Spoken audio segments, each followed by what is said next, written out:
दुनिया भर की तरह पाकिस्तान में भी हिंदू बरादरी दिवाली का त्यौहार जो है वो जोशो खरोश से मनाती नजर आ रही है। कराची शहर की अगर बात की जाए तो कराची शहर के मुख्तलिफ इलाके हैं, खासकर वो इलाके जो ओल्ड सिटी एरिया कहलाते हैं, वो ऐसे इलाके हैं जहाँ हिंदू बरादरी खासी बड़ी तादाद में आबाद है। मैं इस वक्त जिस मुकाम पर मौजूद हूँ, ये लाइट हाउस का श्री स्वामी नारायण मंदिर है और एक बहुत बड़ी तादाद हिंदू बरादरी से ताल्लुक़ रखने वाले अफराद की यहाँ मंदिर में मौजूद है। बात की जाए अगर दिवाली की तैयारियों के हवाले से तो गुज़िश्ता 1 से 1.5 हफ्ते से ये तैयारियां जो है वो ज़ोर शोर से जारी थी और अब सूरत हाल ये है कि लोग अपनी फैमिलीज़ के हमरा ना सिर्फ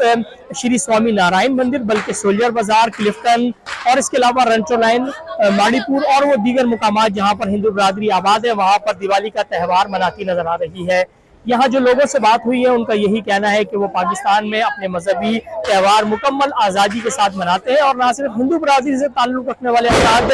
होली दिवाली में उनके साथ मौजूद होते हैं, बल्कि मुसलमान और जो दीगर मज़ाहिब के अफराद हैं वो भी उनके त्यौहारों में उनके साथ मौजूद होते हैं। और जिस तरीके से हिंदू बरादरी ईद और क्रिसमस का त्यौहार मिलकर मनाती है, इसी तरीके से दिवाली हो, होली हो या दशहरा हो, चाहे वो मुसलमान हो चाहे वो मसीही हो, तमाम तर लोग आपस में मिलजुल कर इन त्योहारों को सेलिब्रेट करते हैं। यही कराची और पाकिस्तान की रौनकें हैं, खूबसूरती है कि तमाम मज़ाहिब के लोग अपनी अपनी मजहबी जो रसूमात है वो मुकम्मल आज़ादी से मनाते नजर आ रहे हैं।